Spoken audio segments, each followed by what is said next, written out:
Good day mga pards, welcome sa first video to this channel. Ang channel natin siyempre, it's me, Rai Channel. Try ko lang to mga pards kung magiging okay to. Magiging okay. Nag-try lang naman tayo, nag-try lang din naman ako. Try natin mag-vlog. Try ko kung may manonood sa isang katulad kong nilalang na meron NMAX B1 na sa ngayon ay sabihin natin medyo antigo na. Yan. Sana okay ang aking audio at wala tayong ganong ka-high-tech na mga gadget tulad ng ibang mga papanood ko lang kasi yung mga motovlogger yan. Pero hindi ko alam kung saan papunta tong content na to. yung gagawin ko sa ganitong channel na to. Yan. Makagawa ko ng channel. Tingnan natin kung may susuporta sa atin. No? May manonood ba kahit mangilan-ngilan lang. Yun. At ang kahit pa na meron tayong action cam na mumurahin. Mumurahin. Kasi mga mamahal yung mga action cam nila no? Yan. Mga high-tech na. Yan, mga GoPro na high-end. At nagsasearch din ako sa online about sa kung ano yung magandang pang motovlog or pang vlog. Hindi ko nga alam kung saan patungo or kung anong magandang content. Try lang din naman, no? At wala tayong balak na sumikat. Try ko lang mga parts kung gaano ka-hectic tong ganitong pag-motovlog. Pero ito na sabi ko kanina, hindi about sa pag-motovlog. Ang ano ko, hindi ko alam kung sa daily, ganyan. Sa pag-vlog kasi talagang hindi basta-basta rin no? Yung iba magaling mag-edit, magaling gumawa ng content. Yung try ko sa isang katulad ko na wala naman din talagang ganong kaalaman sa mga paggawa ng mga content. Yan. Yung iba nagdi-DIY sa mga ginagawa nila sa motor. Yan, DIY. Although may alam din naman ako kahit paano sa pag-DIY. Yan. Titignan ko saan patungo to. Kung kahit paano may manood sa atin. Yun, no? Yung nag-o-office dito. Nag-o-office. Ang tawag to.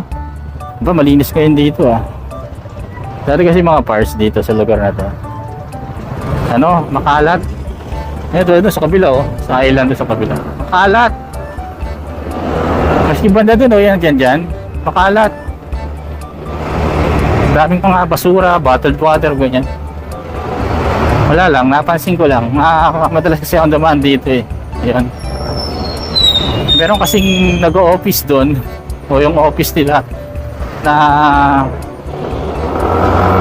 tawag doon. Ang kinikita nila nasa 1K ang kinikita isang araw.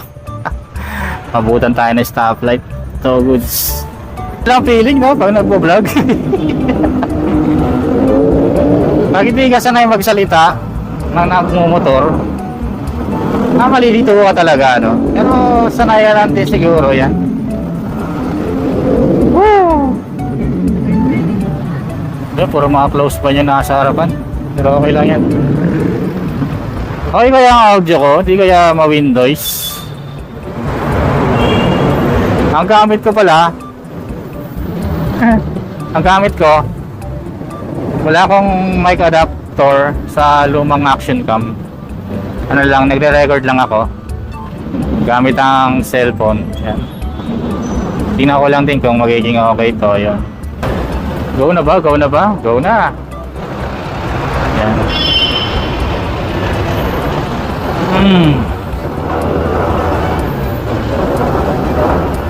Pansin ko pala pag nagbo-vlog yung sa iba pansin ko lang sa akin lang guys, sa napapansin ko magaling silang gumawa ng ibang content pero yung views mahina sa views. Yan. Yung iba naman gumagawa ng mga kalokohan. Yung iba okay yung kalokohan, yung matutuwa ka. Yung iba naman parang wala na magkakwenta ko. Sa akin kaya magkaroon ng kwenta, malamang isa rin sa walang kakwenta-kwenta. Oo, wala. Ang ina pag may ganito, ano, sa harapan mo. Tawag dito. Band na ganito. Wala, mag-u-turn, no, diretso.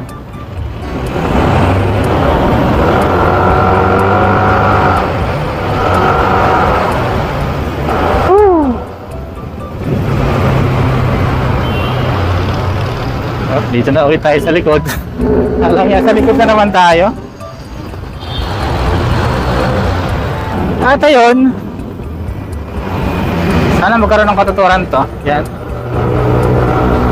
Sa ngayon pala mga parts, no? At yun nga, sabi ko kanina, hindi pa natin alam kung saan patungo to. Try ko rin itong mga settings na ginawa ko dito. Yan. Position ng action cam, yan. Kailangan kasi yun pag nagpo-vlog or nagmo-motovlog, yan. Tapos yung audio quality, yan. Kung maunawaan niya yung mga sinasabi ko. Pero kasing salita na salita, tawag to, hindi maganda yung audio quality. Tapos yung position ng action cam, ang prepared ko kasi sa pag sabihin natin nagmo-motovlog, mas okay sa akin yung kahit paano nakikita yung panel gauge mo o yung manibela mo pag nagpo-vlog ka. Mas okay sa akin kaysa yung parang naka-zoom, no, ang lapit ng basta yung naka-zoom siya, yung halos di kita yung motor mo o yung harapan ng sasakyan mo, mga ganyan.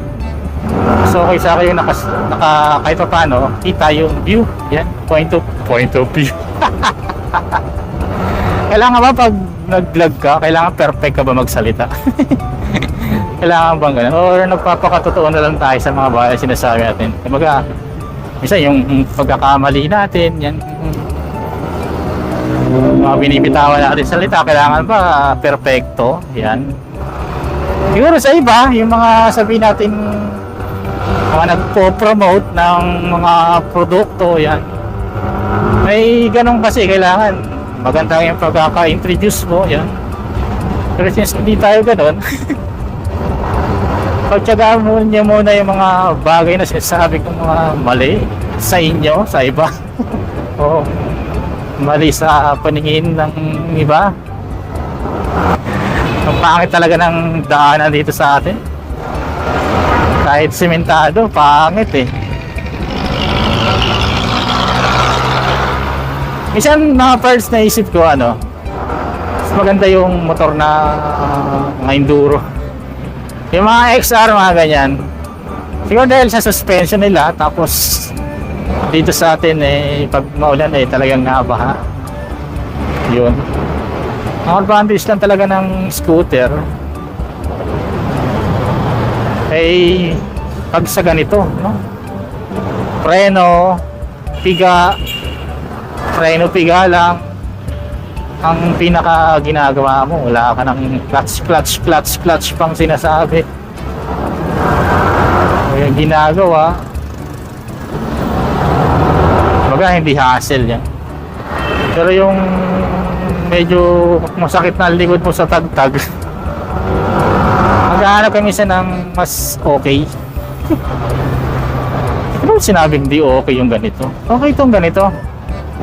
Kasi lang, yan nga, nakasawa yung tagtad dito sa atin. At nauuso sa atin yung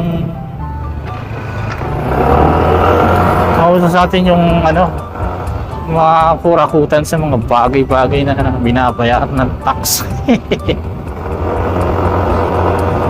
Ayos lang. Yan talaga. Baka sa kabilang buhay nilang bumawi, no? Kung may karma man yung gumagawa sa atin o yung nagnanakaw sa kabukan ng bayan. Ganito pala feeling, no? Pag nag-vlog, no? May mga nagawa na rin ako mga short videos. Maging maganda kaya outcome nito. So may din minsan isipin kung ano yung sasabihin mo sa cam, no? O dito sa video, sa ginagawa mo. Kailangan meron kang ano no? Specific na topic talaga no? Pero ito, labo-labo topic lang muna mga parts. First video ko pa naman to, this sa channel ko, no? Yan sa kung sino man nakakad nito. Right channel mga parts. Yan. Ang channel na hindi maaasahan. Yun. Ito, traffic. Sa mga dumadaan dito, shout out. Shout out sa ganitong pamamaraan ng pag-vlog. Motovlogging ang tawag nila din eh. Motovlogging. Ayos din, no? Nabubusa ka ng salita eh, parang hinahangin na lang. Hindi mo alam sinasabi mo eh. Saan tayo abutan ng orange light. Oh, nag-blink na. Bis naman nag-blink nun. Woo!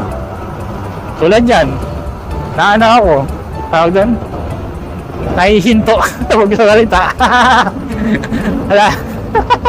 Walang masabi. Ano pala? Kailangan talaga may main topic ka. No? Paano kaya pag ano, no? Paglutang ka, no? Yun, ikakat mo yung video. Ang alam ko lang kasi sa pag-edit, medyo basic lang eh. Hindi naman tayo magaling. At wala pa pala akong intro. Intro daw, usog daw intro pag nag-vlog ka eh, no? Kaya may mga intro ang binibitawan eh.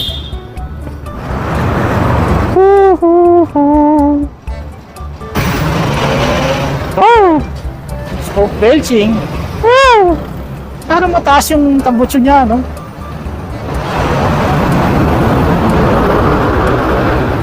Tayo. Binubugaan tayo sa mukha eh. Usok.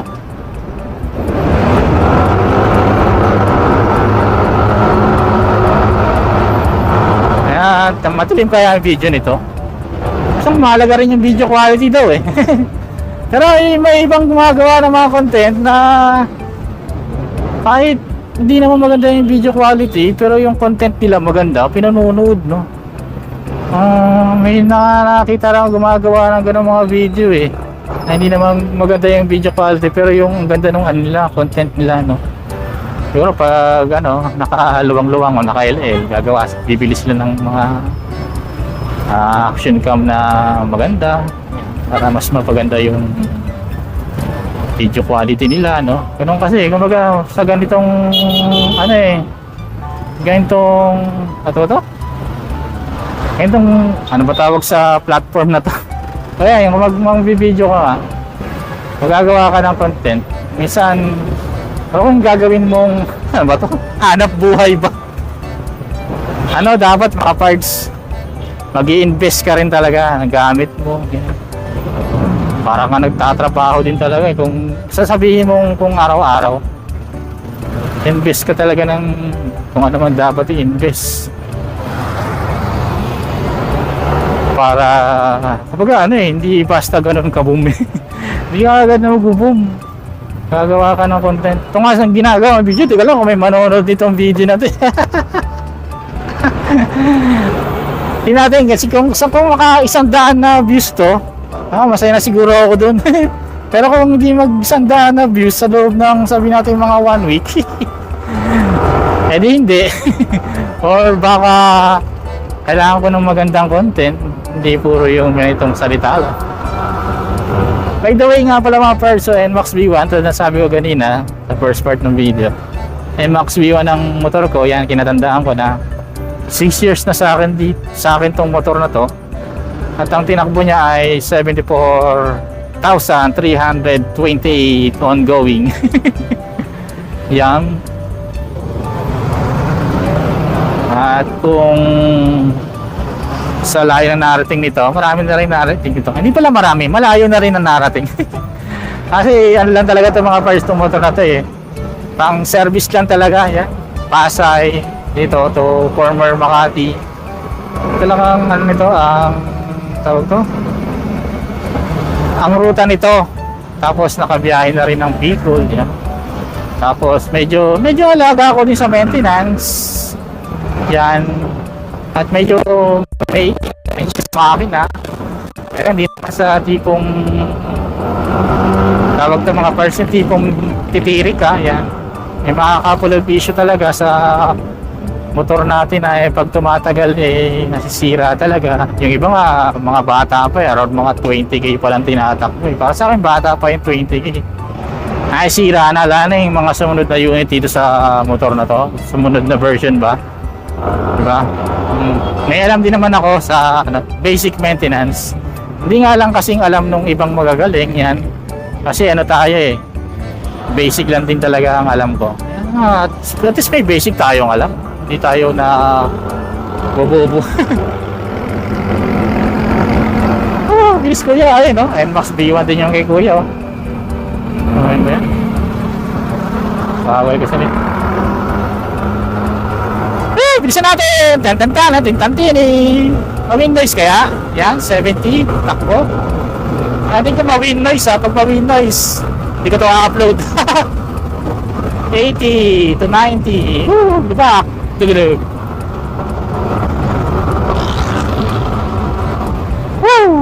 Yan. Kung baga mga birds, marunong din ako mag-DIY ba yan? DIY, yan. Saan ko natutunan yon? Sa mga luma akong motor. Mga sinauna palang motor, hindi luma. Mga naunang motor. Yan. Yan. Marami kasi mga nauna pang motor bago to.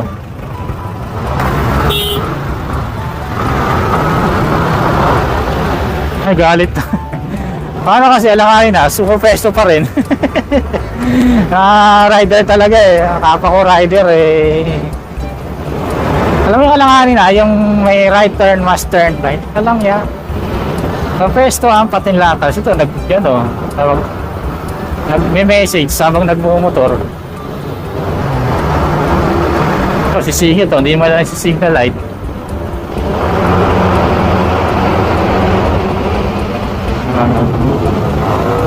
May iwasan lang aksidente kung merong taong nakakaunawawa. So yung mga parts, hindi ko lang saan patungo itong video na to, no? Pero ayan natin. Ano ba yun? Grabe man makaano itong kasi naman siya dun, pinilit niya pa talaga dito. Marunong ka pa mag-motor natin. Pero NMAX B1 namamayagpag pa rin ang NMAX B1 ngayon. Diba? Is pa rin naman ang NMAX B1 Mas matibay pa nga. Pansin ko lang Pero dami nagsilibasan palang motor ngayon mga parts, no? So paano ba end tong video na to mga parts? Di ko pa lang paano pag-end ang video So siguro mga parts hanggang dito na lang video na to. Try ko ulit susunod mag-vlog ng ganito. Parang raw vlog lang na kung ano yung mga sinasabi ko. Tawid-tawid, konti-konti. So, yun lang siguro for today mga parts. Yun, may matututo na tayo. So, yun lang siguro for today mga parts. At sa susunod ulit, ride safe. Oh yeah! Bye-bye! Hanggang dito lang mga birds.